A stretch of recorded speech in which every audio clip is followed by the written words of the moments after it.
내 눈으로 잠들게 아니하며 내 눈꺼풀로 졸게 아니하시기를 여호와의 처소 곧 야곱의 전능자의 성막을 발견하기까지 하리라 하였나이다.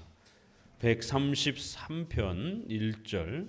형제가 연합하여 동거함이 어찌 그리 선하고 아름다운고. 아멘. 132편, 133편 두 편을 오늘 또 함께 성도의 교제란 무엇인가 라는 이러한 큰 주제 아래서 또 함께 살펴보고자 합니다. 교회는 끊임없이 다툼과 분쟁과 싸움이 줄지 않고 또 계속 존재합니다. 2000년 교회사 역사를 보게 되면 항상 교회의 분열과 또 분쟁과 다툼의 그런 아픔들이 있었던 것을 보게 됩니다. 어떠한 분열들은 피치 못할 상황에서 또 반드시 해야 하는 그러한 분열들도 있습니다. 이단과 정통 기독교가 분열이 될 때는 반드시 분열할 수밖에 없는 그러한 또 아픔을 갖고 있지만 또 반드시 분열을 통해서라도 잘못된 이단들을 정리하고 교회를 바르게 보호하고 지키는 그런 차원에서의 분열이 있기도 합니다. 그러나 또 여러 분열들은 교회를 어지럽히고 교회를 어렵게 하는, 교회를 고통스럽게 하는, 하나님의 은혜를 또 단절하게 하는 그러한 아픔과 괴로움과 고통의 분쟁과 싸움의 이러한 또 분열들이 있습니다. 도대체 왜 성도들은 교회 안에서 그렇게 많이 싸우는가? 오늘은 이러한 주제들을 가지고 또 함께 우리가 사도신경에서 고백하는 거룩한 공교회와 성도가 서로 교제하는 것, 교통하는 것과 바로 이 교회론의 정의는 사도신경을 따라 이 두 개가 가장 핵심적 교리임을 꼭 기억하셔야 됩니다. 거룩한 공교회를 믿사오며 홀리 캐톨릭이라고 표현하는 우주적 교회, 보편적 교회, 하나의 교회를 믿사오며 이런 뜻입니다. 하나의 거룩한 교회를 믿습니다. 하나님의 택한 백성들, 예수 그리스도의 몸된 하나의 백성들을 믿습니다. 그리고 두 번째는 그러한 교회는 이 땅에서 유형교회로 지역마다 또 나라마다 또 그렇게 모일 수 있는 그러한 범위 내에서 또 그렇게 작은 한 지역 교회로 모이기도 하고 또 하나의 교단으로 또 그렇게 모여서 예배도 드리고 성찬도 행하고 또 교회법의 질서를 따라 여러 교회 정치 질서 안에서 또 우리가 살아가게 되는 또 그런 유형교회적 성도의 또 교제가 있다라는 것을 고백합니다. 이렇게 하나는 무형교회로서의 보이지 않는 그러한 교회로서의 성격을 우리가 공교회를 믿사오며 거룩한 예수 그리스도의 택한 백성들, 하나의 그리스도의 몸된 백성들을 믿습니다. 하나님의 백성들이 존재합니다. 바로 그것이 교회입니다. 천상에 지금 죽어서 영혼만 존재하는 그러한 성도들도 또 이 땅에 살아있는 성도들도 모든 택한 하나님의 백성들은 바로 하나의 그리스도의 신부들이다라는 거예요. 그렇지만 이 땅에서 또 살아있는 성도들은 반드시 살아있는 동안 또 유형교회로 모여서 서로 교제하고 예배드리며 조직과 질서를 갖추어서 또 그렇게 성찬을 행하면서 살아있는 동안 우리가 또 함께 하나님께 예배드리며 살아가는 것입니다. 이렇게 성도의 교제란 이 땅의 유형교회의 또 그러한 필요성과 또 유형교회의 중요성을 가르치는 아주 중요한 또 그러한 신앙 고백의 내용이기도 합니다. 이렇게 신자들은 그리스도의 은혜로 하나 되어 또 믿음으로 거듭남 이런 은혜를 가지고 있는데도 불구하고 왜 이렇게 자꾸 유형교회로 모이게 되면 자꾸 싸우냐라는 것이에요. 성도들이 교회 생활을 하다가 시험에 들어서 교회를 떠나게 되는 많은 이유들이 있습니다. 교리적인 그러한 문제들도 있지만 또 많은 영역이 성도들과 싸움 때문에 또 목회자나 장로, 교회 지도자들과의 불편한 그러한 또 관계 때문에 결국 이 성도의 교제가 문제가 돼서 불편해져서 교회를 떠나게 되는 그런 많은 이유가 됩니다. 그렇기 때문에 성도들이 교회 안에서 싸우지 않고 목회자와 장로와 싸우지 않고 잘 지내는 것, 또 성도들 사이에서 싸우지 않고 잘 지내는 것, 이것은 한 교회에 오래도록 신앙생활을 하는 데 있어서 굉장히 중요한 그러한 요소입니다. 아무리 그 가르침이 훌륭해도 그 성도들하고 맨날 싸우고 그러면 그 교회에서 오랫동안 신앙생활하기 쉽지 않습니다. 결국 여러 이유 중에 이렇게 성도들과 싸우게 되면 교회 생활하기가 힘들어질 정도로 우리 성도들의 신앙생활에 엄청난 지대한 영향을 끼치는 그러한 중요한 요소입니다. 이렇게 중요한 성도들의 연합과 사랑을 펼쳐가야 될 이 유형교회가 왜 그렇게 자꾸만 싸우냐라는 것이, 성령의 강력한 은혜로 우리가 구원받았고 또 그리스도의 공로로 구원받은 그런 그리스도의 신부들인데, 그런 귀한 하나님의 자녀와 백성들이 모였는데 더 거룩함으로 서로 사랑하고 연합해야 되는 거 아닙니까? 그런데 실상 교회의 모습은 항상 싸우는 것이, 항상 다투고 항상 부딪히는 이런 또 안타까움들을 보게 됩니다. 그러나 싸우는 그 자체 때문에 내가 신자가 아니다, 또 여기는 건강한 교회가 아니다 라고 너무 지나치게 또 그렇게 극단적으로 평가만 안 됩니다. 왜냐하면 우리가 아직은 부활체를 받기 전이기 때문에 완벽한 육체의 그러한 우리의 또 죄성의 이러한 부분들을 벗어날 수 있는 그러한 완벽한 은혜의 상태의 영화 상태의 부활의 신령한 몸의 상태에 있지 않기 때문에 죄의 유혹을, 사탄의 유혹을 받기도 하고 또 우리의 악한 본성에 또 이러한 여러 또 죄의 유혹을 받는 그러한 어려움의 상태가 아직 있기 때문에 성도들은 교회 안에서 다투고 싸우기도 하는 것입니다. 우리만 싸운 게 아니라 2000년 교회에 많은 교회들이 싸웠습니다. 또 종교개혁의 이러한 교회들도 많이 다툼과 싸움을 하기도 했습니다. 싸우는 게 문제가 아니라 싸울 수는 있습니다. 우리가 인간이 연약하기 때문에. 그러나 중요한 것은 그 싸움을 어떻게 해결하고 어떻게 또 성장하면서 싸움을 줄이느냐, 이것이 더 관건인 것입니다. 결국 교회 역사 속에서는 1세기 당시에 영지주의자들, 또 어거스틴 시대나 이렇게 노바티안이라든가 도나티스주의자들, 종교개혁 시대 때 제세례파주의자들, 또 17세기, 18세기로 넘어오게 되면 결국 이런 회중파 계열의 이런 분리주의, 독립주의, 왜 자꾸 분리주의를 합니까? 결국 순수한 사람들끼리만 모이고 싶은 이런 욕망 때문에 연약한 사람들, 신자처럼 안 보이는 사람들, 그런 사람들하고 교회 생활하기가 쉽지 않은 것이, 불편한 거예요. 그래서 순결한 사람들 중심으로, 완벽하게 구원받았다라고 확인이 되는 그런 사람들 중심으로 유형교회를 이루려고 하는 이런 욕심 때문에 결국 분리주의와 독립주의가, 독립파가 형성이 되면서 결국 19세기, 20세기로 넘어가면 경건주의, 완벽한 그런 경건으로 그렇게 무장된 사람들끼리 교회를 유지하려고 하는 이러한 극단적인 형태들이, 또 폐쇄적인 이러한 형태의 교회의 모습이 교회 역사 속에 늘 등장하기도 합니다. 완전한 주의자들, 싸우지 않는 완벽한 성도들, 그렇게 해서 모였는데 거기서 또 싸워요. 그렇게 모여놓고 거기서도 또 누가 더 완벽하고 완전한 순결을 가지고 있느냐, 누가 더 거룩함을 갖고 있느냐 가지고 또 싸우더라는 거예요. 이 땅에서는 어거스틴의 말편 따라 완벽한 교회는 있을 수 없다. 그런 거를 도모하는 자체가 결국 잘못된 것이다라고 하면서 어거스틴 시대에도 그들을 이단으로 정죄하고 종교개혁 시대 때도 제세례파와 같은 자들을 이단으로 정죄를 합니다. 결국 교회란, 유형교회란 연약한 자들이, 부족한 자들이 이 땅에서 함께 모여서 예배하고 신앙생활하고 교회를 이루어가는 거기 때문에 다투기도 하고 싸우기도 하고 부닥기도 하는 겁니다.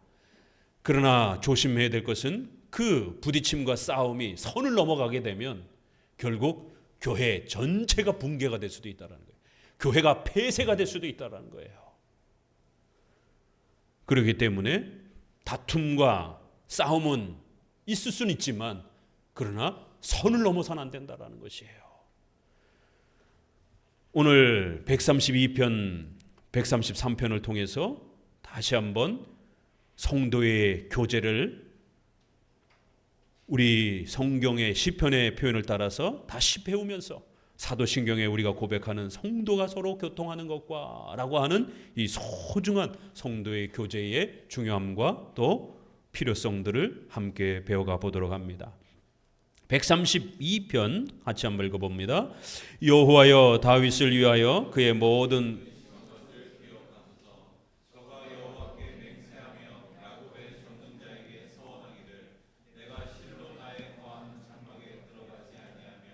내 눈으로 잠들게 하지 아니하며 내 눈꺼풀로 졸게 아니하기를 여호와의 처소 곧 야곱의 전능자의 장막을 까지 하리이다 하였나이다. 우리가 그것이 에브라다에 있다 함을 들었더니 나무밭에서 찾았도다. 우리가 그의 성막에 들어가서 여호와여 일어나사 주의 권능의 궤와 함께 평안한 곳으로 들어가소서. 자, 132편은 다윗이 성전을 사모하는, 성막을 사모하는 그런 간절한 기도문처럼 이렇게 표현되어 있습니다. 그리고 성전을 이렇게 세워가고자 하는 그런 간절한 소망, 그리고 또 그 권능의 궤라고 하는 그 법궤를 잘 옮기고 싶은 그러한 간절함이 소개가 됩니다. 그럴 때에 이제 예배와 제사가 이제 잘 회복될 것이다 라고 9절에 주의 제사장들은 의를 입고 주의 성도들은 즐거이 외칠지어다 라고 이렇게 표현합니다. 132편은 문법적 표현은 그렇게 어려운 표현은 없는데 이 역사적 배경이 굉장히 어렵습니다. 그래서 132편은 도대체 이 역사적 배경이 어떤 내용인지를 먼저 잘 헤아리면서 살펴가셔야 됩니다. 어디를 함께 보시느냐면 사무엘상 6장을 보도록 합니다. 사무엘상 6장입니다. 다윗 시대는 아직 성전이 건축되진 않았습니다. 다윗은 성전의 재료들을 준비해가는 과정을 갖고 솔로몬 시대에 이제 성전이 건축이 되는데요. 자, 그러면 먼저 132편에 여호와여 다윗을 위하여 그의 모든 근심한 것을 기억하소서, 이렇게 하나님께 다윗을 도와달라고 요청하는데, 그러면 이것이 다윗의 저작인가? 다윗이 자기 자신을 고백하면서 하나님 나를 도와주세요 라고 고백하지 않고 3인칭 형태로 하나님 다윗을 도와주세요 라고 했기 때문에 다윗이 간절히 구하는 모습, 또 하나님이 다윗에게 약속한 그런 맹세를 지켜달라고 그렇게 요청하는 내용으로 되어 있습니다. 그렇지만 다윗보다는 그 아들인 솔로몬이 아버지에게 해주셨던 그 하나님의 약속을 하나님 이루어주세요, 아버지에게 성전을 건축해 주겠다라고, 내 후손이 나라를 다스리게 해주겠다라고 약속했던 그 약속대로 하나님 이제 다윗의 아들인 저 솔로몬 때에 이제 그 성전이 지어지고 또 나라가 잘 안정되게 해주세요.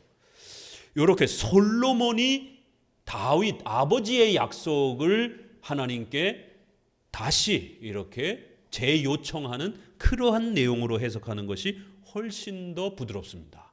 그래서 다윗 자신으로 볼 것인가, 저자를 솔로몬으로 볼 것인가, 둘 다 가능한데 대부분 좀 더 많은 그러한 구약학자들이 솔로몬이 아버지를 추억하면서 아버지에게 주셨던 그 성전 건축에 대한 약속을, 또 다윗 아버지가 그 성전을 건축하기 위해서 얼마나 간절히 사모했는지에 대한 부분들을 고백하는 솔로몬의 고백으로 이렇게 해석하는 것이 훨씬 더 주류입니다.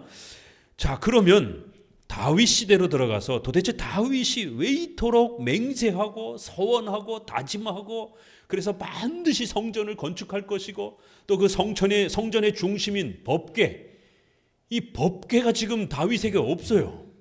그래서 다윗은 성전을 지으라고 하나님이 명령하시지 않았기 때문에 그 아들 때에 성전을 짓게 해줄 것이기 때문에 재료만 준비하라라고 하나님이 그렇게 명령하셨어요. 그래서 다윗은 자신의 아들 때에 성전이 지어질 것을 사모하면서 재료들을 열심히 준비하고 있는 겁니다. 그러면서 법궤를 이제 예루살렘으로 옮겨와야 되는데, 성전이 지어지기 전이라도 법궤는 예루살렘으로 가지고 와야 되는데 법궤가 없어요. 일단 성전은 나중에 천천히 건축되더라도 그 성전의 핵심은 법궤란 말이에요. 그런데 지금 법궤가 다윗 곁에 없단 말이에요. 그래서 법궤를 어떻게 하면 내가 사는 이 예루살렘으로 가져올 것인가? 법궤가 없다라는 것은 곧 성전이 없다라는 얘기고, 성전이 없다라는 얘기는 하나님을 예배할 공간이 없다라는 것이나 마찬가지인 것입니다.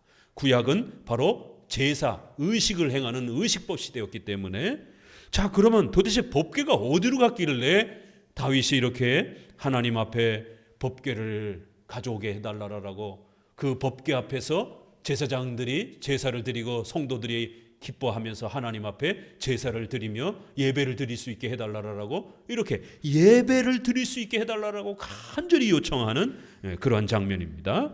사무엘상 6장 1절을 같이 읽어봅니다.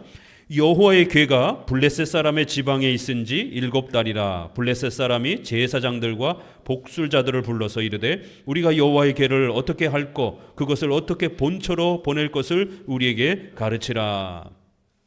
전쟁을 하다가 법궤를 빼앗겼습니다. 그래서 그 법궤가 블레셋 지역에 가 있는 거예요.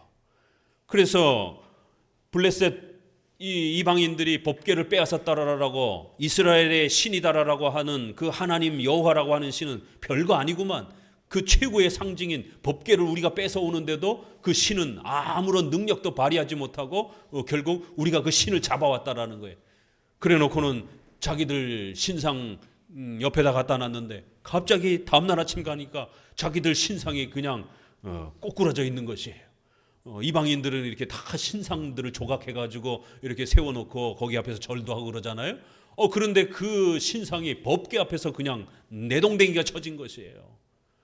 아, 이거 우연이겠지라고 했는데 그 다음에는 또 전염병이 돌아가가지고 결국 고통을 받는 겁니다. 나중에는 아, 이거 우연이 아니라 이스라엘의 그 신이 우리를 징계하는구나. 이래서 결국 법궤를 빼앗아 온 법궤를 이거를 돌려주려고 이제 하는 장면입니다. 그럴 때에 마지막으로 한 번 더 시험해 보는 거예요. 그래서 이스라엘 지역인 베세메스 쪽을 이렇게 바라보면서 이쪽 자기들 블레셋 지역인 가드 지역에서 이제 새끼를 떼어놓은 소를, 암소를 멍에를 매놓고 법궤를 그 위에다가 수레에다가 올려놓고 주인이 없이, 모는 사람이 없이 그 소가 어디로 가는지를 테스트해 보는 겁니다. 절묘하죠? 새끼를 떼놨으면, 젖을 떼놓은 새끼면 짐승이라도 그 어미는 안 떨어집니다. 본능적으로.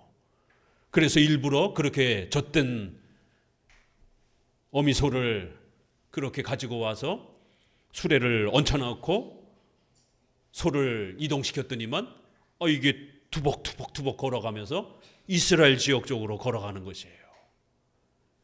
벳세메스로 그 소가 이동해 갑니다. 6장 19절을 읽어봅니다. 6장 19절. 벳세메스 사람들이 여호와의 궤를 들여다본 거로 그들을 치사 5만 70인을 죽이신지라. 여호와께서 백성을 쳐서 크게 사륙하였으므로 백성이 애곡하였더라. 그래서 벳세메스로 이제 법궤가 이동해 왔습니다. 그래서 그 벳세메스로 법궤가 이동해 온 것을 벳세메스 주민들이 너무 감격해가지고 그 법궤를 잘 보관해 놨는데, 이게 궁금하잖아요. 법궤가 어떻게 생겼을까? 도대체 그 속은 어떻게 생겼을까? 이게 지나친 호기심 때문에 법궤는 예배하라라고 예배의 도구로 주신 것이지, 그렇게 예배를 장난질하면서 그렇게 자기들의 호기심을 충족하라라고 그렇게 준 수단이 아니란 말이에요. 법궤를 들여다봤네요. 5만 70인이 죽었다라고 말합니다. 그리하여 결국 6장 20절에 베스메스 사람들이 기겁을 하면서 제발 좀 이 법궤를 다른 데로 이동시켜 달라고 그렇게 요청을 합니다. 7장 1절을 같이 읽어봅니다. 6장 21절을 먼저 봅니다.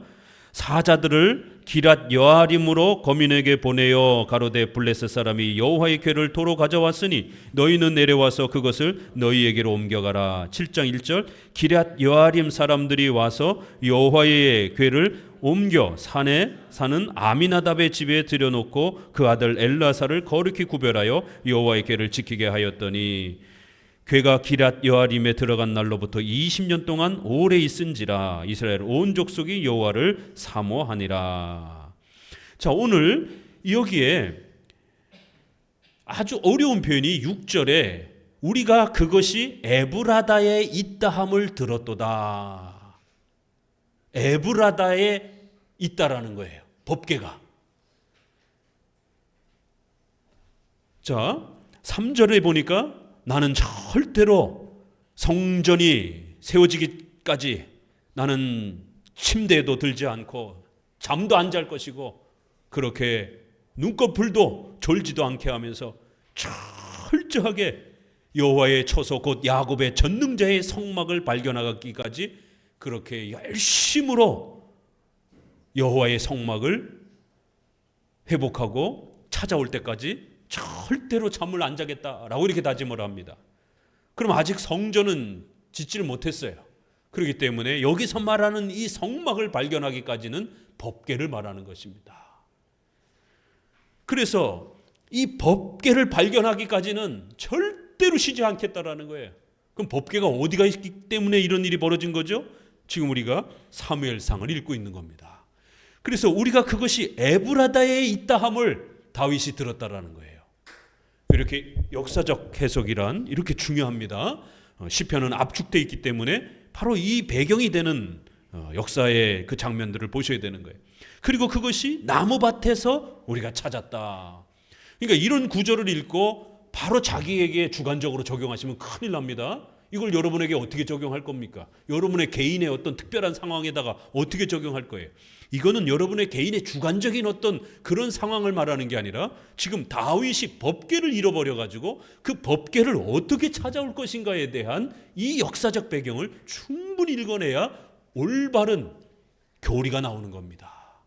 바로 교회라고 하는, 그리고 또 법궤를 중심으로 해서 예배를 드리고 싶어 하는 그 예배에 대한 소망이 여기에 핵심적 교제인 거예요. 법궤를 중심으로 해서 제사가 드려지기 때문에 법궤가 없으면 예배를 못 드리는 겁니다. 그런데 그게 에브라다에 있더라는 거예요. 그런데 지금 우리가 보고 있는 사무엘상 7장에는 가드에서, 자, 이스라엘 지도를 좀 머릿속에 그리셔야 됩니다. 이 남쪽의 블레셋 쪽에서 가드에서 베세메스로 올라오고요. 베세메스에서 기럇 여아림으로 이렇게 올라옵니다. 그 기럇 여아림은 대략 어디쯤이면 예루살렘에서 멀리 안 떨어진 곳이에요. 예루살렘 근처입니다. 여러분 성경책이라든가 이렇게 지도 있으면 같이 이렇게 놓으면서 보셔도 돼요. 자, 그리고는 이제 우리가 그 잘 아는 오벳 에돔의 집에 또 있게 됩니다. 왜냐하면 다윗이 이걸 옮겨오려고 하는데 수레에다가 이거를 법궤를 얹혀놓고 우사라라고 하는 사람이 옆에서 보조를 하면서 이제 법궤를 예루살렘으로 이동해 옵니다. 그런데 갑자기 이게 돌뿌리에 수레가 턱커덕 걸려가지고 덜컹하면서 수레가 떨어지려고 하는 거예요. 그러니까 우사가 법궤를 덜컥 잡은 겁니다. 하나님의 거룩한 이 법궤는 제사장들이 반드시 손도 못 댑니다. 어깨에다가 메고 그렇게 옮기는 원칙이 있는 겁니다.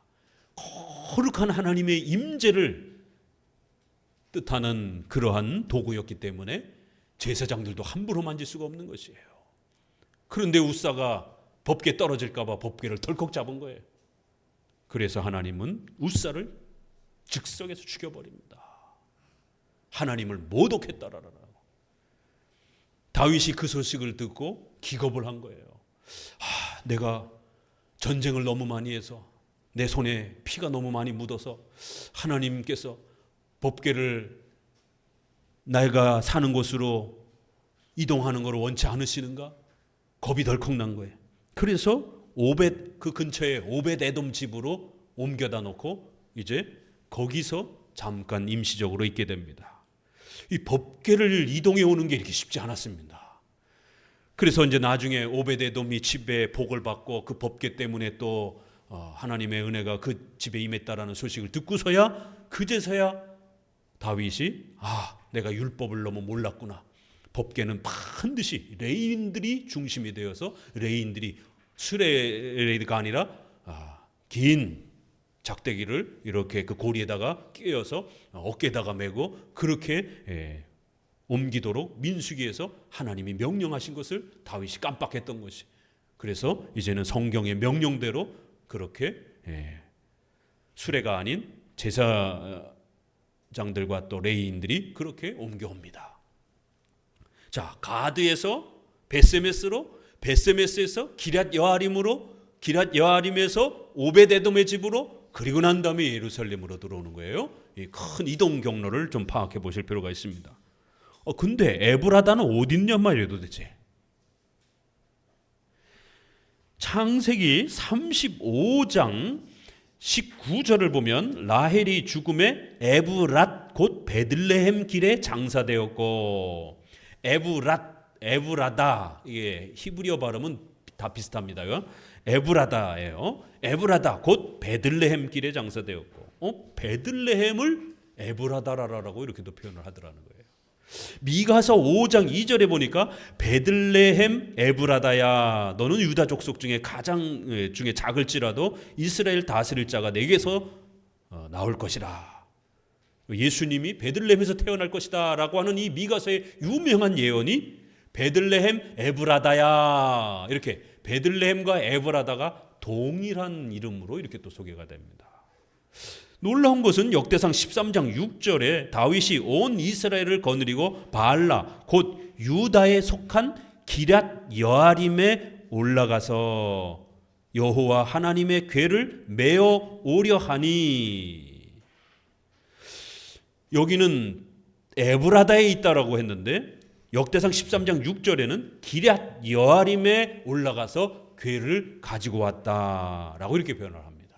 에브라다와 기럇 여아림이 같은 장소인 걸로 이렇게 또 표현이 됩니다. 이렇게 에브라다는 예루살렘 근처에 그 기럇 여아림을 뜻하기도 하고 또 베들레헴의 다른 이름처럼 쓰여지기도 하고, 더 나아가서는 다윗의 고향으로도 이렇게 표현되기도 합니다.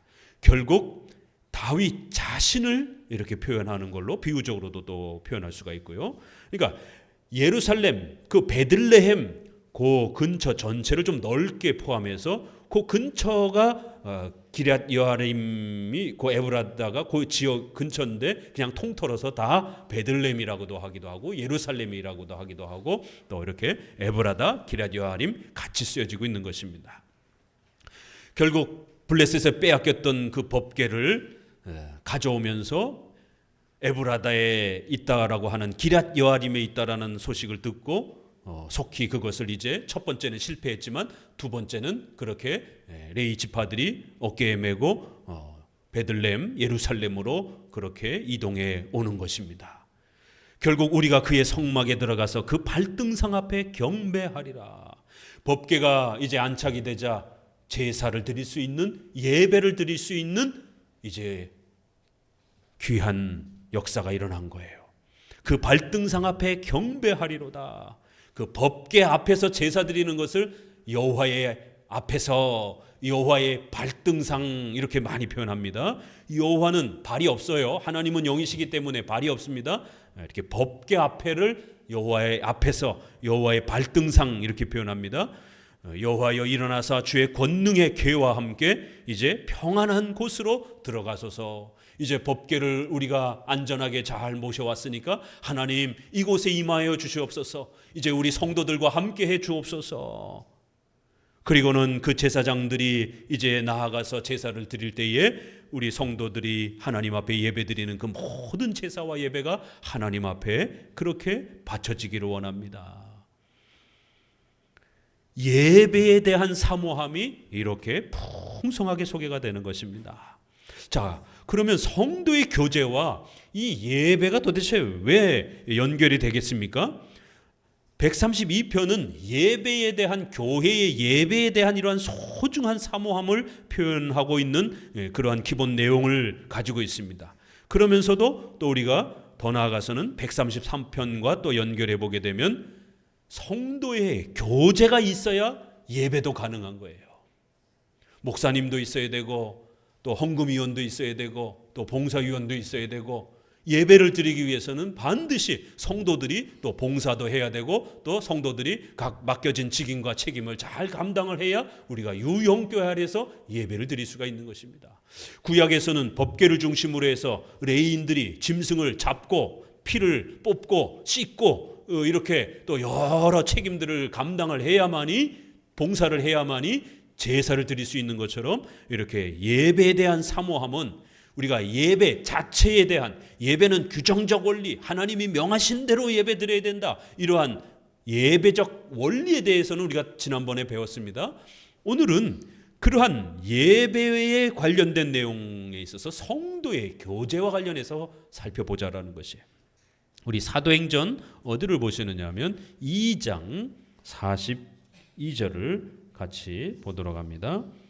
사도행전 2장 42절입니다.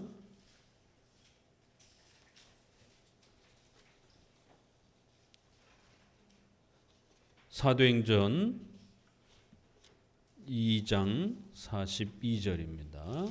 같이 읽어보도록 합니다. 시작. 저희가 사도의 가르침을 받아 서로 교제하며 떡을 떼며 기도하기를 전혀 힘쓰니라. 교회의, 유형교회의 가장 소중한 네 가지 예배 요소가 나오죠. 사도들의 가르침을 받아, 목사님들의 설교와 가르침이 있어야 되는 거예요. 그리고 서로 교제하며 떡을 떼며, 우리 현대인의 성경이라든가 이런 쉬운 번역에 보게 되면 성찬을 행하며 이렇게도 번역했어요. 성찬의 떡을 말하는 겁니다. 또 기도하며, 그리고 여기에 바로 서로 교제하며, 이것도 쉬운 번역으로 보게 되면 서로 도와주며, 서로 사귀며, 서로 교통하며, 서로 교제하며, 이렇게 다 번역할 수 있습니다. 설교와 성찬과 기도와 또 서로 교제한다, 사귄다라고 하는 것은 예배의 요소에 있어서는 헌금을 통해서 또 교회를 섬기고, 또 성도들을 섬기고, 또 교회의 여러 필요들을 섬기는 또 그러한 헌금의 형식으로 또 성도의 교제를 또 그렇게 대표하기도 합니다. 영육 간의 교제가 다 포함이 되지만 이렇게 예배의 요소로서 표현되면 직접적으로는 이렇게 헌금의 행위를 통해서 성도들이 서로 교제하는 그러한 또 의미로서 담아내기도 합니다. 자, 이렇게 교회가 유지되기 위해서는 아주 중요한 요소들이 필요하고, 또 거기에 성도들이 서로 교제하며, 성도들이 서로 교통하며 라고 하는 표현은 대표적으로 이렇게 헌금을 통해서 그러한 의미를 담아내기도 하지만, 더 나아가서는 굉장히 넓은 개념으로 또 표현이 되기도 합니다. 예배를 드리기 위해서 필요한 모든 것을 또 질서를 준비하고, 예배의 공간을 마련하고, 또 성찬을 행하게 되면 성찬 위원들이 있어야 되고, 또 성찬을 준비하는 또 여러 집사님들의 손길이 있어야 되고, 이런 유형교회가 존재하기 위해서, 예배를 드리기 위해서, 성찬을 드리기 위해서 이런 모든 부분들은 다 성도의 교제를 통해서 이루어지는 것이에요. 그래서 오늘 우리가 이 132편에서 다윗이 법궤를 모셔오고 그 법궤 앞에서 예배가 진행되어지면서 그 예배의 풍요로움들을 사모하면서 이 예배의 교제를 사모하는 이러한 그 내용은 예배지만 성도의 교제와 또 연결될 수 있다라는 겁니다. 그래서 우리가 통상 사도신경에서 성도가 서로 교통하며 라고 고백하는 것에서는 네 가지 의미가 담겨 있는 겁니다. 성도가 서로 교제하는 것은 무엇일까요? 레크레이션 하는 게 아닙니다.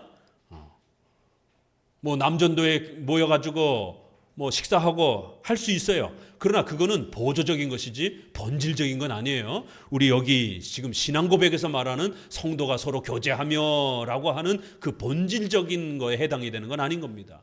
이건 반드시 있어야 되는 거예요. 그래야 유형교회가 유지될 수 있습니다. 첫 번째, 예배의 교제가 있어야 되는 거예요. 예배는 하나님 앞에 엄숙히 드리는 소중한 것입니다. 그러나 유형교회적 관점에서 보게 되면 성도들이 도와주지 아니하면, 성도들이 함께 해주지 아니하면 예배를 드릴 수가 없잖아요. 식사를 준비하시는 또 식사의 교제와 봉사도 있는 것이고, 또 여러 각각의 이러한 예배를 섬기는 또 차량 운행도 하고, 또 청소 끝나면 청소도 해야 되고, 이런 수많은 예배의 봉사, 예배의 교제를 위한 성도들의 교제가 있지 아니하면 예배를 드릴 수가 없어요. 그래서 성도들은 예배를 통해서 또 교제하는 겁니다. 예배를 드리기 위해서 서로 또 준비하면서 교제하기도 하는 것이에요. 성도가 싸우면 예배를 드릴 수가 없습니다. 네가 청소해, 네가 밥해, 뭐 이러면서 서로 싸우다 보면 예배를 드릴 수가 없는 거죠. 성도들이 서로 협력하고 봉사하면서 서로 사랑을 나누면서 예배 준비를 해야 예배가 가능해지는 거예요. 또 그 예배를 통해서 적어도 우리는 신앙 고백을 통해서, 특별히 우리는 이런 장로교회 안에서 개혁주의 정통 기독교 신앙을 배운다라고 하는 더욱 강력한 유대감을 형성하잖아요. 그렇죠?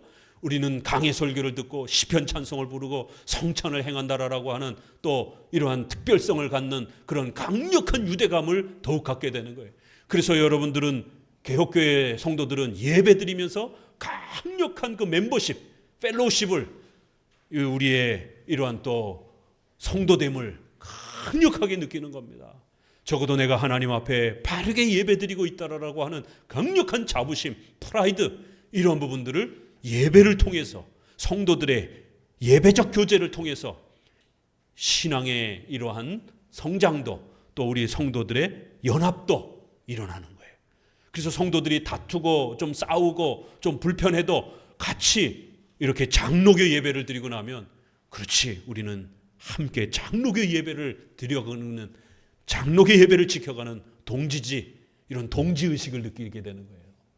그래서 예배를 잘 드리면 성도들의 싸움이 줍니다. 예배가 엉성하고 예배가 흐트러지게 되면 성도들이 자꾸 싸우게 됩니다. 그러나 예배를 엄숙하게 우리 장로교회의 질서에 따라서 바르게 예배드리면, 그 예배를 드리면서 프라이드와 또 자신의 정체성과 또 자존감을 가지면서 성도들이 평상시에는 조금 불편했어도 그래도 같이 예배드리면서 일치감을 또 회복합니다. 자, 두 번째는 성찬을 행하는 것이에요. 그래서 성찬의 교제를 또 우리가 성도가 서로 교통하는 것과, 도대체 뭘 성도가 교제한다는 거 말하는 겁니까? 뭐 전화로 전화 걸어서 잘 지냈습니까? 물론 그것도 교제가 될 수 있어요. 그러나 그건 보조적 수단이고, 사도신경에서 말하는 본질적인 의미는 성찬을 행해야 된다는 거예요. 성찬은 예수 그리스도의 이러한 연합을 우리에게 맛보게 해주면서, 또 그 결과적으로는 성도들이 하나가 되겠다라고 하는 맹세요 다짐의 시간이기도 합니다. 이 말 많고 탈 많은 이 수많은 사람들을 어떻게 하나로 묶어서 오랜 시간 동안, 오랜 세대 동안의 교회로 유지할 수 있겠습니까? 부부지간에도 싸워요. 부모 자식지간에도 싸웁니다. 그렇죠? 그런데 생각이 다른 남남인 사람들이 모였습니다. 안 싸우겠어요? 안 싸우는 게 이상한 거죠. 그러면 그것은 저기 이상한 교주 밑에서 맹종 맹신하면은 싸우면 지옥 가 막 이런 식으로 협박하는 이런 데들은 억지로 잠깐 안 싸울 수도 있겠죠. 억지로 웃을 수 있겠죠. 그러나 정상적 교회는요, 싸울 수밖에 없어요. 다툴 수밖에 없어요. 부부지간에도 다투는데, 아니 피를 나는 부모 자식지간에도 서로 불편함이 있어서 다투는데 어떻게 성도들하고 안 다툴 수 있겠어요? 그래서 다투는 거는 지극히 정상적인 것이에요. 그러나 선을 넘어서는 안 된다는 겁니다. 그럼 이 다툼을 어떻게 도와줄 거냐라는 거예요. 이 다툼을 해결하도록 어떻게 방법이 있냔 말이에요. 선을 넘도록 싸우게 되면 교회는 망한단 말이에요. 그럼 어떻게 해야 안 싸울 수 있고 싸움을 줄일 수 있고 성도들이 더 사랑과 연합으로 하나 되도록 도와줄 수 있느냐 말이에요. 성찬을 많이 행해야 되는 겁니다. 성찬을 먹고 마실 때마다 우리가 남이가 우리는 하나다 이렇게 고백하는 겁니다. 예수 그리스도의 피로 맺어진 한 가족입니다 하고 고백하고 먹는 거예요. 예수님의 피로 우리는 한 가족이 됐다라는 거예요. 피를 나눈 부모 자식지간에도요, 신앙이 다르면 서로 소통이 안 되잖아요. 교회 가는 거 방해하고 막습니다. 하지만 남남이랄지라도 우리가 이렇게 장로교 신앙 안에서 만나서 개혁주의 안에서 만나서 성찬에서 만났을 때 피를 나눈 형제보다 친형제보다 혈족보다 그리스도 안에서 영원히 살아가야 될 새로운 신앙 공동체로 만난 우리의 성도들이 얼마나 감격스럽습니까? 우린 여기서 보고 끝이 아니에요.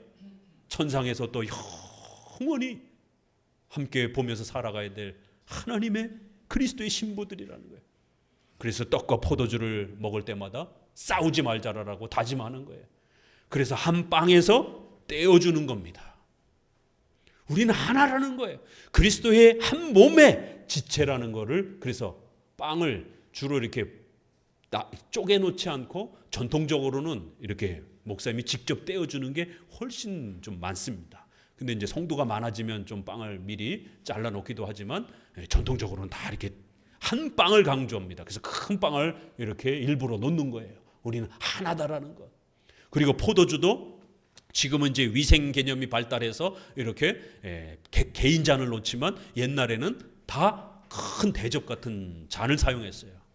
위생 개념이 없으니까, 바이러스 뭐 이런 간염 이런 개념이 없으니까 그냥 목사님이 이런 천 하나 갖다 놓고 줄 서가지고 먹으면 쓱 닦고 또 가면 되고 먹으라고 쓱 닦고 지금도 유럽이라든가 이런 데들은요 그렇게 하는 데들이 있어요. 인터넷 같은 데 이렇게 찾아보시게 되면 그럼 그냥 한 대접에서 먹는 거예요. 우리는 하나다라는 거예요. 절대로 찢어지거나 나눠지면 안 된다라는 거예요. 우리는 하나다라는 거예요.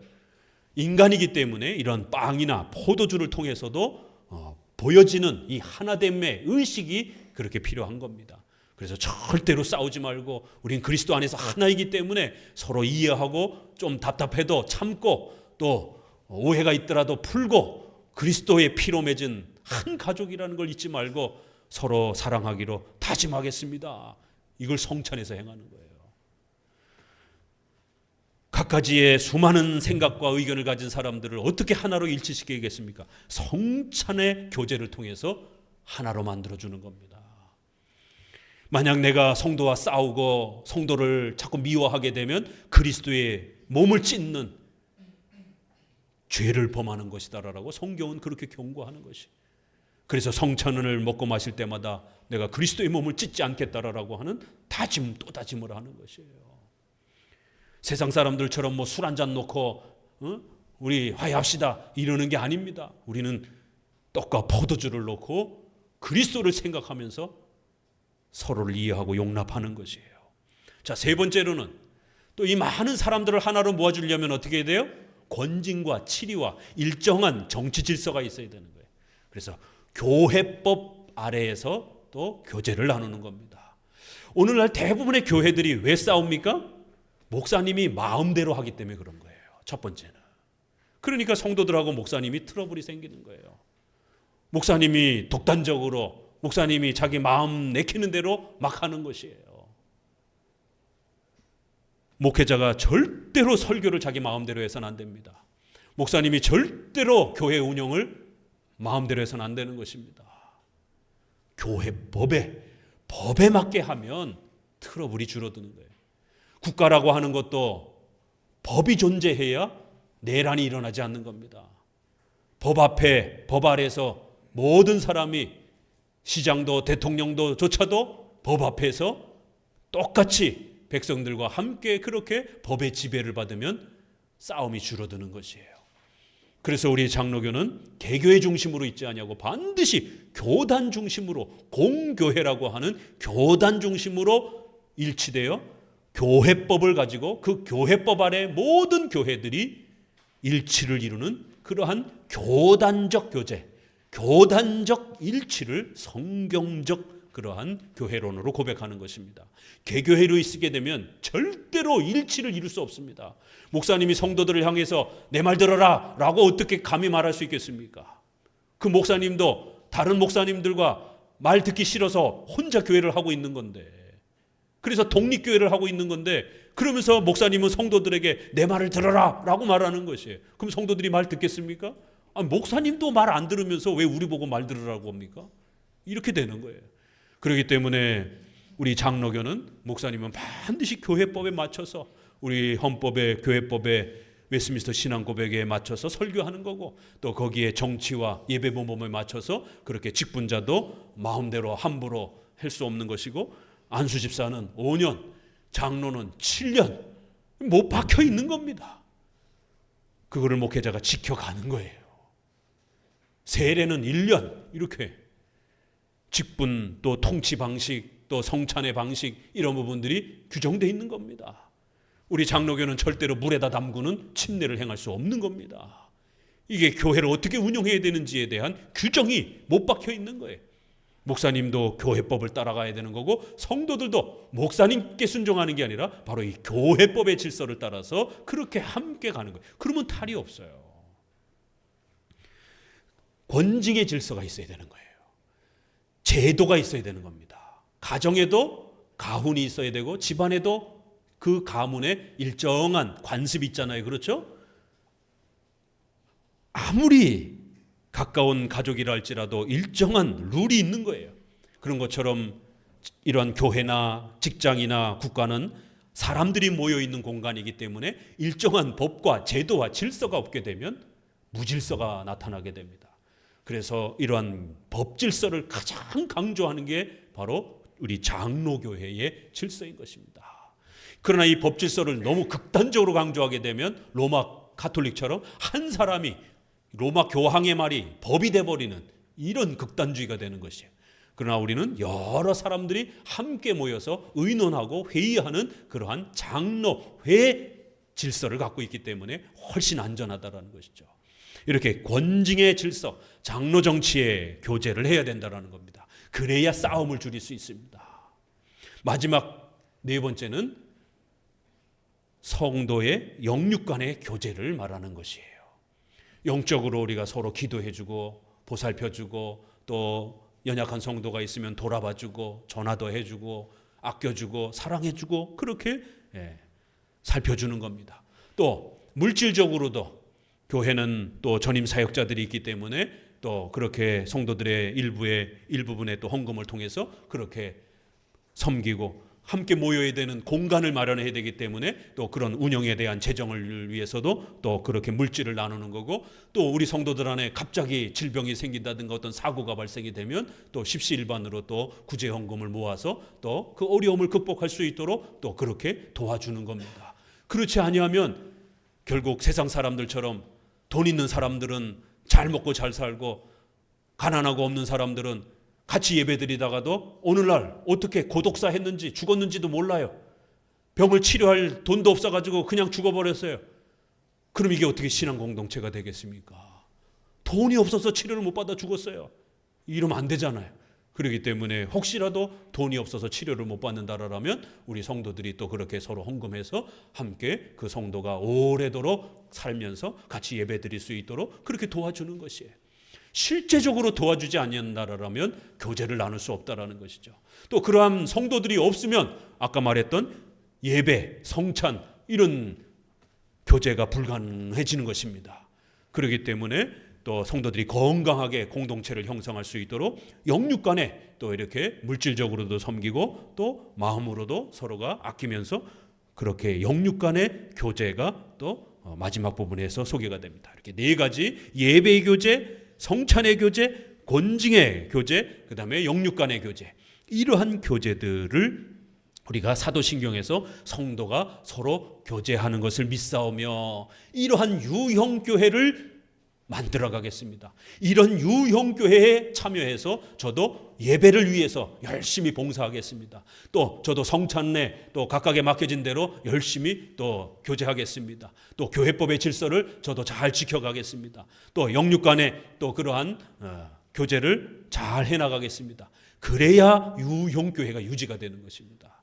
오늘 132편은 다윗이 바로 그런 면에서 법궤가 그렇게 옮겨오고 그 법궤를 옮겨오는 과정에서 많이 실수하고 또 잘못하기도 해서 사람들이 죽기도 하고 그러면서 깨닫고 하나님 앞에서 예배드리기 위해서 이렇게 많은 이 도움과 또 질서들이 얼마나 필요한지, 그래서 9절에 제사장들이 이렇게 또 참여하고 또 성도들은 또 그 제사의 또 혜택들을 받고 이런 많은 예배적 질서들이, 예배적 교제가 얼마나 소중한지요.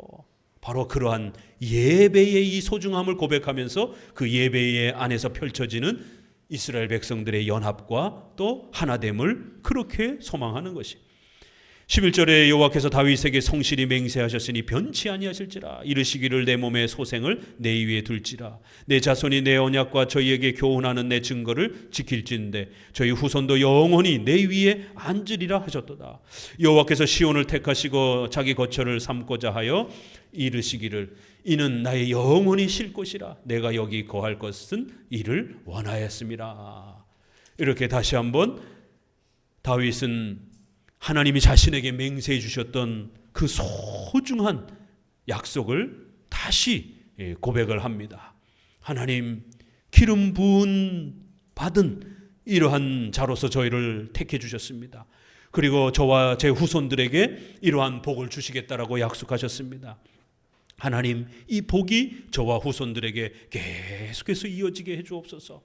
그래서 이것은 다윗 자신의 개인의 내 집안이 복을 받게 해주세요 라고 하는 그런 개인의 기도가 아니라 사무엘하 7장에 있는 것처럼 바로 이건 하나님의 택한 백성들, 시온을 택하시고 바로 그 백성들 가운데 오시겠다라고, 거기서 예배를 받으시겠다라고 그렇게 약속해 주셨던 바로 교회의 그러한 보존과 교회의 그러한 성장에 대한 그런 약속이었던 것입니다.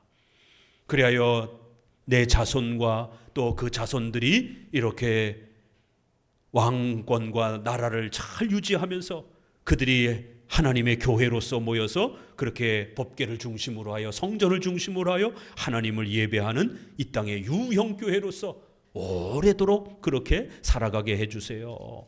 13절에 시온을 택하시고 거기에 거처를 삼으시고 이르시기를 내가 여기 영원히 있겠다.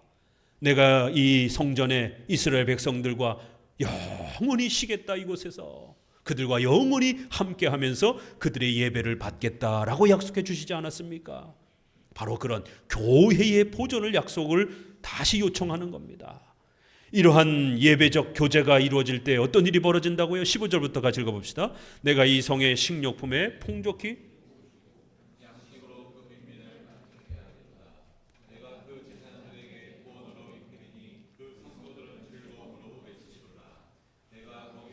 다윗에게 뿔이 나게 할 것이라. 내가 내 기름 부음 받은 자를 위하여 등을 예비하였도다. 내가 저의 원수에게는 수치로 입히고 저에게는 면류관이 빛나게 하리라 하셨도다.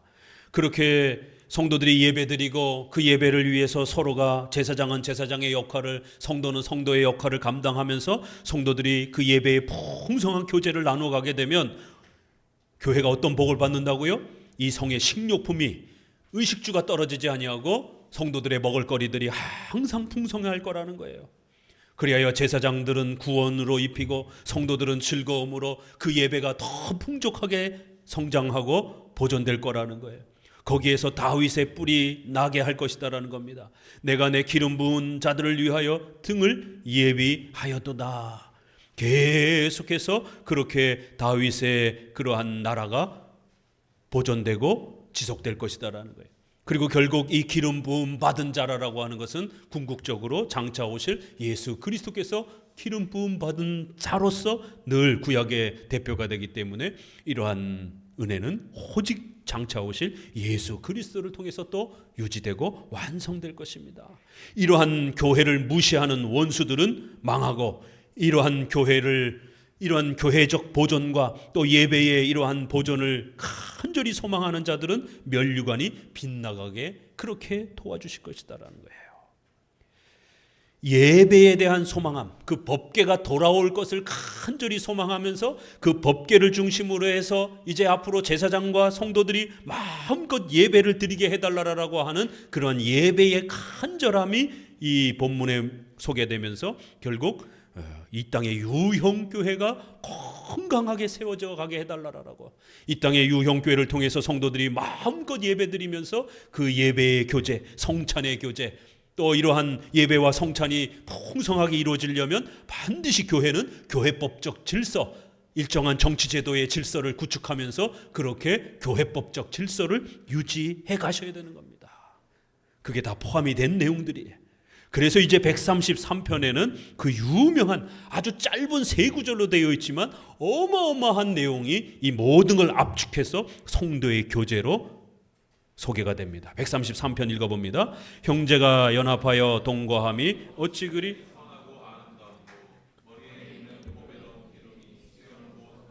수염에 흘러서 그 옷깃까지 내린 같고 헐몬의 이슬이 시온의 산들에 내린 같도다. 거기서 여호와께서 복을 명하셨으니 곧 영생의 복이로다. 이렇게 시편은 생각지도 못한 이러한 내용들이 우리에게 소개가 됩니다.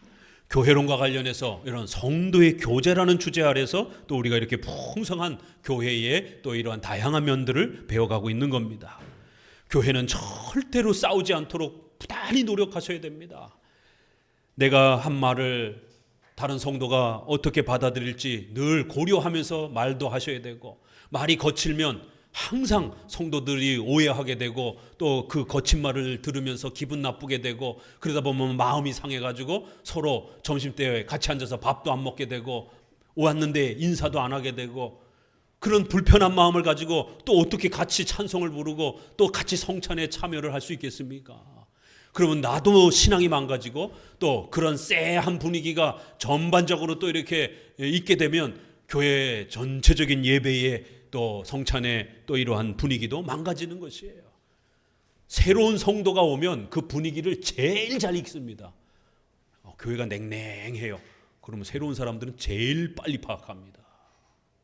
이 교회는 왜 이렇게 차갑지? 이 교회는 왜 이렇게 얼굴들이 다 굳어있지? 이 교회는 왜 이렇게 쌀쌀맞지? 대번 느낍니다. 형제가 연합하여 동거함이 어찌 그리 선하고 아름다운가. 시편에서 성도의 이 교제를 이렇게 아름답게 표현한 요 세 구절, 딱 단 세 구절인데 가장 멋있고 아름답게 이렇게 성도가 제발 싸우지 말고 성도들이 서로 연합하면서 사랑하면서 살으라고 당부합니다. 형제와 자매가 성도들이 연합하여 함께함이 어찌 그리 선하고 아름다운가. 감격해 하면서 다윗이 또 그렇게 표현합니다. 다윗이 곧 성전에 올라가는 노래. 자, 그러면 또 역사적 해석을 해야 되죠. 다윗이 제발 싸우지 좀 마라 이렇게 당부하는 거예요. 왜요? 1차적 싸움 있죠. 다윗의 생애 속에서 자식이 죽어나가는, 자식이 칼을 들고 자식끼리 서로 왕권 다툼 때문에 서로 죽이는, 혈투를 나누는 싸움이 있었습니다. 누가 싸웠죠? 첫 번째 암몬과 압살롬이 싸웠습니다. 거기 중간에 다말이라고 하는 여동생이 있었는데 배가 다른 그러한, 압살롬과 다말은 친형제고 암논은 배가 다른 그러한 형이었던 것입니다. 이 배가 다른 암논이 다말을, 자기 여동생인데 배가 다른 여동생인데 여동생을 그렇게 흠모해가지고 결국 강제로 성폭행을 했네요.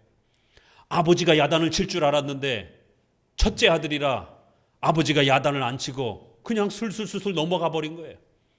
그래서 친오빠였던 압살롬이 화가 잔뜩 나가지고 저 암논 내가 아주 반드시 죽여버리겠다. 동생을 겁탈했으니까. 결국 추수를 하고 왕자들끼리 밥 먹자라고 잔치로 왕자들을 다 초대를 했습니다. 그리고는 부하들을 숨겨놨다가 암논을 죽여버린 것이. 그 소식이 다윗에게 들어가자가 압살롬이 반란을 일으켜서 왕자들을 다 죽였다라고 소문이 나가지고 다윗이 탄식을 하면서 나중에는 왕자들이 다 죽지 않고 암논만 죽였습니다. 왜 죽였느냐 들어봤더니 바로 그 다말 성폭행 사건 때문에 압살롬이 화가 나가지고 그렇게 싸웠다라고 형제들 간에 싸움이 나서 단순히 서로 다투는 문제가 아니라 사람을 죽이는 분쟁까지 넘어간 거예요. 그리고는 압살롬은 그 분노를 삭히지 못해서 결국에는 반란까지 일으켰고 결국 아버지를 왕권에서 쫓아내는 이런 엄청난 일이 벌어졌습니다. 두 번째, 솔로몬이 왕이 됐습니다. 그렇죠?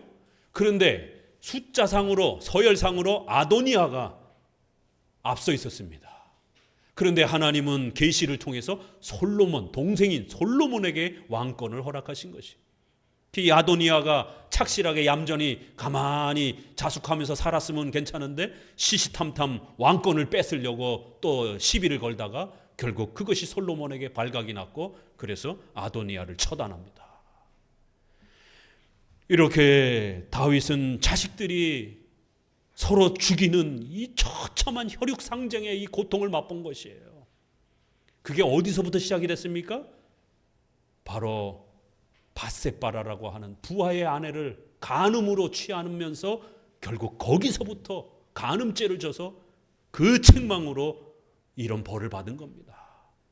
선지자가 당신 집안에 이렇게 사탄이 공격할 수 있는 빌미를 왜 줬느냐라고 하면서 호되게 책망하면서 하나님이 당신에게 엄중한 징계를 가하실 것이다라고 그렇게 책망을 합니다. 바로 그 간음 사건 때문에 이러한 형제들이 다윗의 그 자식들이 형제들끼리 서로 죽이는 엄청난 고통을 맛봤습니다. 자, 또 한 번의 엄청난 싸움이 벌어졌죠. 솔로몬이 너무 폭정을 행하는 바람에 세금을 너무 많이 거두면서 폭정을 행하는 바람에 결국 남북 왕조가 쪼개져 버렸어요. 12지파는 하나님의 택한 하나님의 백성들인데 가나안 전쟁을 위해서 목숨을 걸고 서로 함께 싸우면서 그런 친형제지간이었는데 바로 야곱의 그 12아들들 아닙니까? 한 가족들이에요. 혈족들이에요. 그런데 결국 정치를 잘못해서 남북 왕조가 쪼개가져가지고 시시때때로 서로 싸우고 죽이는 것입니다. 이렇게 엄청난 혈육 상쟁의 고통을 다윗의 역사와 인생 속에서 맛봤던 것이. 그리고 다윗이 겨우 통일 왕국의 이제 왕이 된 겁니다. 겨우겨우. 이런 역사적 배경을 고통을 겪고 나서 다윗이 제발 좀 형제들끼리 교회 성도들끼리 싸우지 좀 말라라는 거예요. 이 말이 그런 배경 속에서 나온 겁니다. 성도들이 싸우는데 어느 정도로 싸우느냐? 서로 죽일 정도로 싸우는 거예요. 단순한 혈육이 아니라 구약의 이스라엘 12지파는 하나님의 택한 백성들이었던 거예요. 그런데 그 택한 백성 12지파가 뭐가 서로 안 맞는다라고 그렇게 아웅다웅하면서 서로 물어뜯고 험담하고 싸우고 조롱하고 비웃고 성도가 연합하여 함께 사랑하며 살아가는 것이 어찌 그리 선하고 아름다우냐라는 거예요. 반드시 성도들은 서로 연합하고 사랑하며 살아가야 된다는 거예요. 왜요? 예수 그리스도 안에서 구원받은 그리스도의 신부들이기 때문에 그런 거예요. 하나님의 자녀들이요 백성들이기 때문에 그렇다라는 거예요. 그리스도의 몸이 모여가지고 서로 쌈박질하고 서로 미워하고 서로 싸우게 되면 그리스도의 몸을 찢는 것이다라고 그렇게 경고합니다. 하나님의 나라가 그렇게 서로 분열하게 되면 결국 망한다라고 이렇게까지 예수님이 경고합니다. 자, 이 연합의 사랑의 하나됨을 강조하기 위해서 두 가지를 비유를 듭니다. 머리에 있는 보배로운 기름이 곧 수염, 곧 아론의 수염에 흘러서 그 옷깃까지 내린 같도다. 제사장을 세우고 엄숙하게 구별하기 위해서 기름을 머리에다가 부어줍니다. 그러면 이 제사장은 하나님 앞에서 거룩한 제사의 업무를 담당하는 그러한 제사장으로서 구별이 됩니다. 그들의 옷도 다 구별이 됩니다. 이렇게 어마어마한 그 거룩함을 나타내는 그 제사장의 이 기름, 그 기름이 머리에서부터 수염, 곧 아론의 수염에 흘러서 그 옷 전체를 이제 일반 세상의 옷과 제사장의 옷은 엄격히 구별된다라는 거예요. 이 제사장은 반드시 이 제사장의 옷을 입고 예배를 드려야만 됩니다. 제사장의 옷을 입지 아니하면 절대로 예배를 드릴 수가 없을 그런 엄숙하고 거룩한 옷이에요.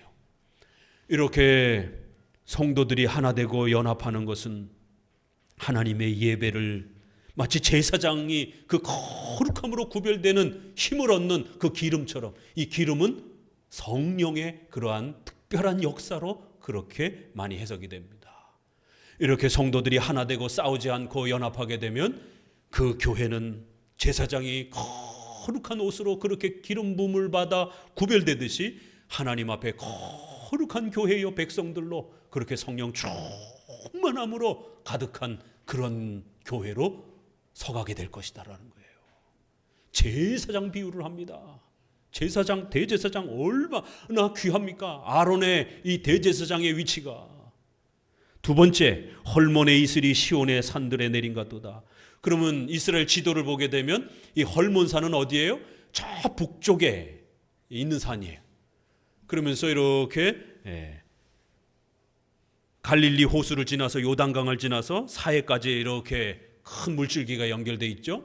그러니까 이 이스라엘은 사막 지역이라 비가 이렇게 잘 내리질 않습니다.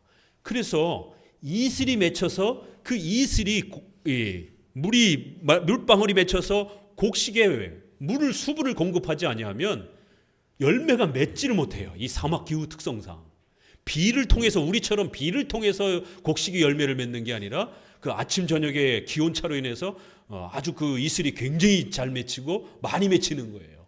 비의 강수량만큼 그렇게 역할을 하는 겁니다. 그러니까 이슬이 없으면 이스라엘 백성들은 곡식을 이 농사를 지을 수 없고 굶어 죽는 겁니다. 성도들이 하나 되는 것은 어떤 역할을, 어떤 것과 같다고요? 헐몬의 이슬이 맺혀서 곡식을 맺어주는 것처럼 그 헐몬의 이슬이 시온 산들에도 그렇게 내려서 곡식이 잘 여물어서 백성들이 굶어 죽지 않고 풍성한 열매를 맺을 수 있도록 그렇게 도와주는 그 헐몬의 이슬과 같다라는 거예요.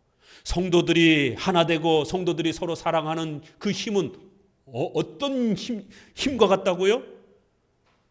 우리가 굶어 죽지 않게 하는 그 농사를 지은 그 이슬과 같이 하나님의 교회가 망하지 않고 파괴되지 않고 그 교회를 건강하게 아주 강력하게 묶어주는 그러한 힘이라는 겁니다. 농사를 짓기 위해서는 이슬이 반드시 필요해요. 교회가 존재하기 위해서는 성도들의 사랑이 반드시 필요하다라는 거예요. 성도들의 이 연합하는 사랑이 없으면 교회는 존재할 수가 없다라는 거예요. 맨날 모여서 싸움만 하게 되면 교회가 존재할 수가 없다라는 겁니다. 우리가 죽지 않고 살려면 반드시 이슬이 있어야 되는 것처럼 교회가 존재하려면 반드시 성도들의 연합함과 하나됨이 있어야 된다는 거예요. 우리를 살려주는 생명과 같은 그러한 힘이라는 겁니다. 이렇게 제사장 비유와 헐몬의 이슬 비유를 두 번의 비유를 소개를 하면서 이렇게 교회가 하나 되고 서로 사랑하여 그렇게 동거 같이 사는 거예요. 우리는 이러한 연합의 사랑을 나누게 되면 여호와께서 복을 명하셨으니, 어디에서 복을 명하셨다고요? 거기서. 시편이 이렇게 정확합니다. 문장 하나하나를 허투루 버릴 수가 없어요. 어디서 하나님이 복을 주겠다고요? 그 사랑으로 하나 된 거기에, 그 교회에 복을 주겠다라는 거예요. 싸우고 서로 미워하면 그곳엔 복을 안 주겠다라는 겁니다. 사랑으로 연합한 바로 그곳에, 거기에 복을 주시겠다는 겁니다. 어떤 복이요? 영생의 복을 주겠다라는 거예요. 예수님을 믿어야 영생을 누리는 건데 여기는 성도들이 하나 되어야 영생의 복을 누리겠다라고 이렇게 표현하는 겁니다. 우리 요한일서, 야고보서 형제를 사랑함으로 우리가 구원을 얻었다 이렇게 표현해요. 야고보서나 요한에서. 행함이 없는 믿음은 죽은 믿음이다. 이제 그런 차원의 표현인 것이죠. 칭의받은 자들, 예수님을 믿는 자들은 반드시 이러한 사랑의 열매가 나타나야 된다라는 것이에요. 교회가 하나 되면 복음을 바르게 가르칩니다. 목사님의 메시지가 건강하게 유지가 될 수 있습니다. 건강한 교리들이 잘 유지가 될 수 있습니다. 성찬이 잘 유지가 될 수 있습니다. 그러면 이신칭의와 이러한 신앙의 교리와 가르침들이 그 교회에 풍성해지는 겁니다. 당연히. 그러면 성도들이 구원의 은혜와 영광스러움들을 마음껏 누리게 되는 거예요.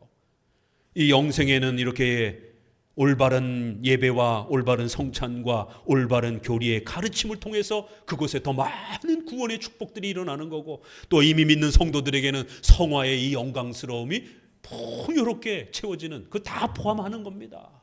이렇게 성도들이 싸우지 않고 하나가 되면 이런 복들을 누리게 될 것이다라는 거예요. 자, 우리 고린도전서 1장 10절을 이제 또 봅니다. 고린도전서 1장 10절입니다.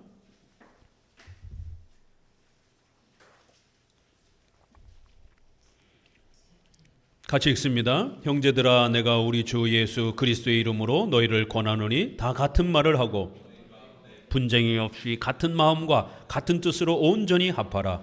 내 형제들아, 글로의 지편에서 너희에 대한 말이 내게 들리니 곧 너희 가운데 분쟁이 있다는 것이라.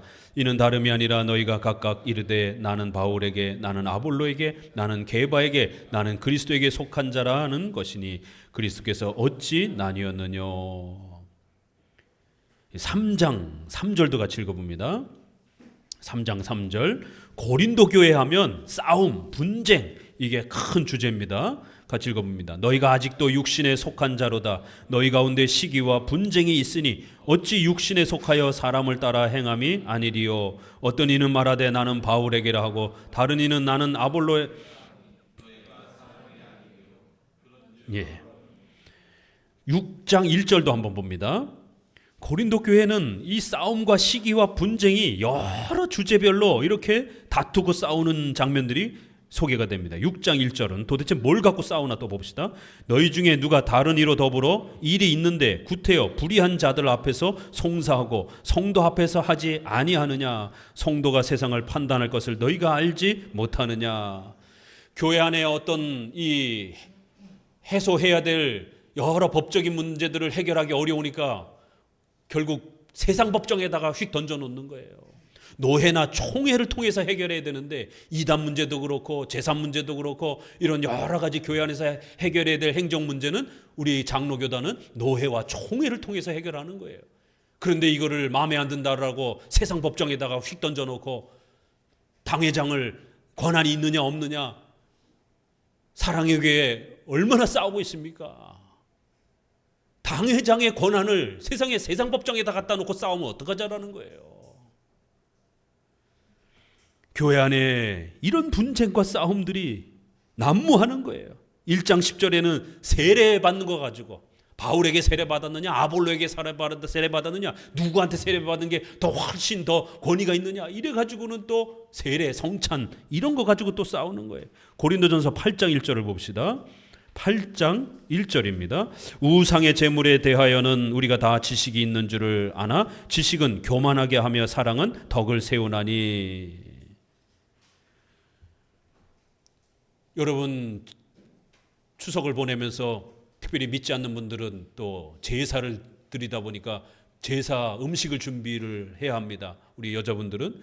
그러니 또 이 우상 앞에 바쳐지는 이 제사의 음식을 만들어도 되는가, 만들면 안 되는가, 그걸 먹어도 되는가, 안 먹어야 되는가, 이 우상에게 바쳐진 이 제물을 먹느냐 못 먹느냐를 갖고 싸우고 있는 거예요. 성탄절을 지키느냐 안 지키느냐, 교회 절기 가지고 또 많은 분쟁들이 있습니다. 교회 안에 여러 가지 이 행사와 이런 내용들을 해냐 마느냐 해가지고 싸우게 됩니다.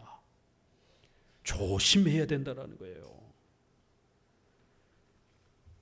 물론 일정한 질서는 있어야 됩니다. 그러나 그렇다고 해서 연약한 성도들을 갖다가 너무 막 몰아세우고 또 막 너무 지나치게 틀렸다라고 이렇게 또 싸우면 결국 교회가 찢어진다라는 거예요. 자, 고린도전서 13장 1절을 읽어봅니다. 그래서 고린도전서의 그 유명한 사랑장이 나오는 겁니다. 고린도전서 그러면은 뭐예요? 싸움이에요. 이것만 기억하면 고린도전서는 읽기가 굉장히 편합니다. 13장 1절 같이 읽어봅니다. 내가 사람의 방언과 천사의 말을 할지라도 사랑이 없으면 소리나는 구리와 울리는 꽹과리가 되고, 13장 13절 그러므로 믿음, 소망, 사랑 이 세 가지는 항상 있을 것인데 그 중에 제일은 사랑이라.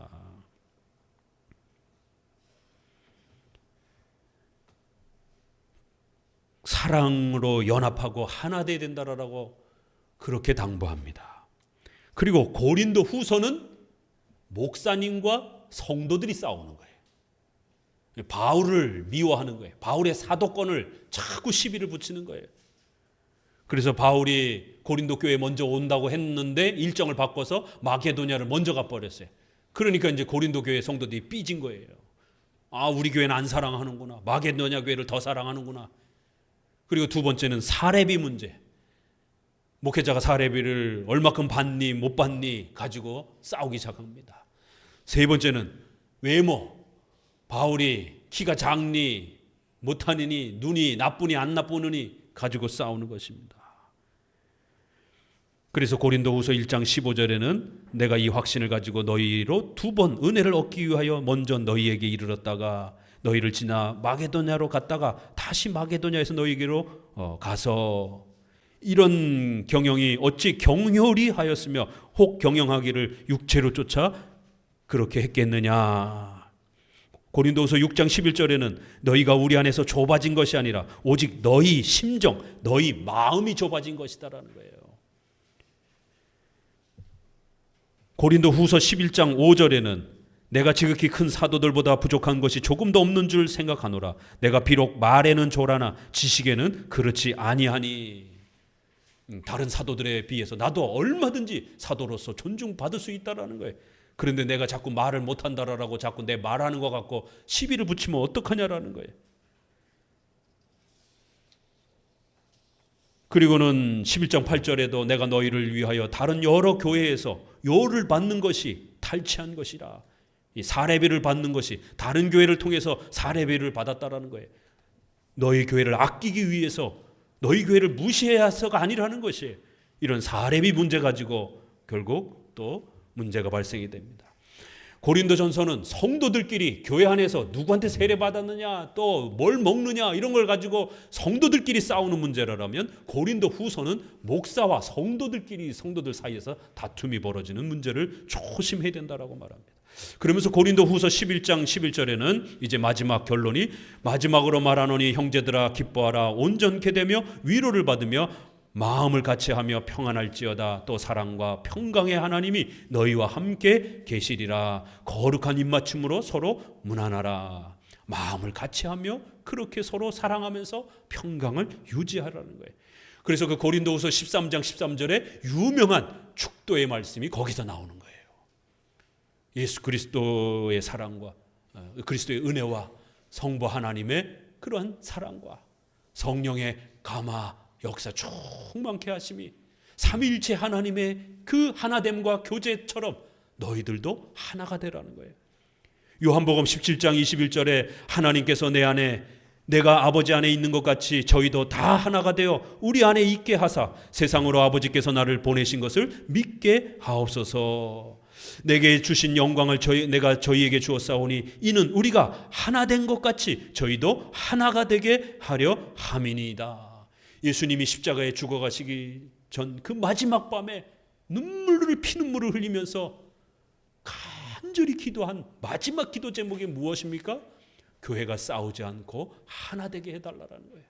삼위일체 하나님이 하나이신 것처럼 성도들도 하나가 되게 해달라고 간절히 그 마지막 밤에 교회를 위해서 기도하십니다. 오늘 두 편의 말씀을 우리가 함께 또 배워가면서 사도신경에 우리가 성도가 서로 교제하는 것, 교통하는 것과 이게 왜 그렇게 중요한 것인지, 교회를 유지하고 유형교회를 지켜가기 위해서는 반드시 성도들이 서로 연합하여 사랑하고 하나 되어야 된다는 것. 그래야 그리스도의 몸된 신부로서 이 땅의 유형교회가 복음을 전할 수 있고 또 우리 안에 예배와 성찬과 같은 이러한 영광스러운 예배로 또 우리가 마음껏 즐거워할 수 있는 그러한 풍족한 성령 충만함의 은혜도 또 우리가 계속해서 누릴 수가 있게 되는 것입니다. 싸우기 시작하게 되면 아무것도 이룰 수가 없습니다. 비록 부족하고 연약한 성도들이라 할지라도 다 같이 연약하고 부족한 것입니다.